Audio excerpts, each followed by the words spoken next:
अब मन सुंदर सीरियल में बड़ा धमाका होने वाला है, क्योंकि रूही के सामने आएगा सकून का असली सच।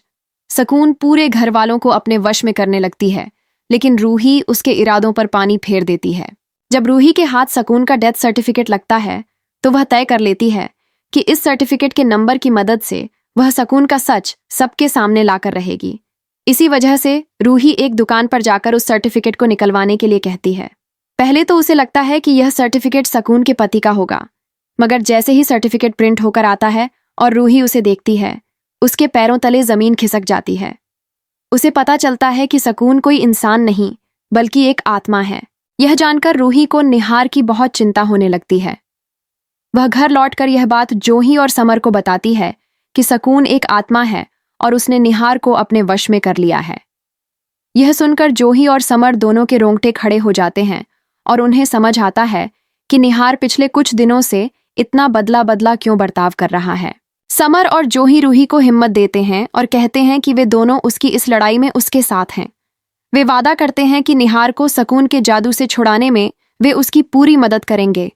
रूही कहती है कि सबसे पहले किसी भी तरह निहार पर से सकून का जादू तोड़ना होगा, मगर किसी को यह समझ नहीं आता कि आखिर यह कैसे होगा। उधर सकून खुश है कि निहार अब उसका होने वाला है। तभी घर में तलाक के कागजात आते हैं। सकून निहार से कहती है कि अब उसे रूही से तलाक मांग लेना चाहिए। निहार जल्दबाजी में उन कागजों पर साइन कर देता है और रूही के पास जाकर उसके साइन लेने के लिए कहता है। यह देखकर रूही को बड़ा झटका लगता है। वह समझ नहीं पाती कि निहार को कैसे समझाए, क्योंकि इस समय निहार उसकी एक भी बात सुनने को तैयार नहीं है। तभी जोही और समर रूही को इशारा करते हैं कि वह निहार के सामने से हट जाए। रूही वैसा ही करती है और जोही के कमरे में चली जाती है। जब निहार को रूही कहीं नहीं मिलती, तो वह फिर से घर में बड़ा तमाशा कर देता है। यह देखकर दादी फिर से रूही को डांटने लगती है और धमकी देती है कि अगर उसने जल्दी तलाक के कागजों पर साइन नहीं किए तो उसे घर से निकाल दिया जाएगा। रूही निहार से कहती है कि उसे थोड़ा समय चाहिए और वह आज शाम तक साइन कर देगी।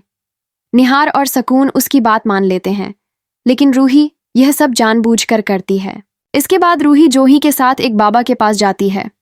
बाबा रूही को एक पवित्र विभूति देते हैं और कहते हैं कि इसकी मदद से वह निहार पर से सकून का जादू तोड़ सकती है। यह सुनकर रूही बहुत खुश होती है और दोनों घर लौट आती हैं। फिर रूही जोही को निहार के पास भेजती है और जोही निहार से कहती है कि रूही तलाक के कागजों पर साइन करने के लिए तैयार है, इसलिए वह उसके कमरे में आ जाए।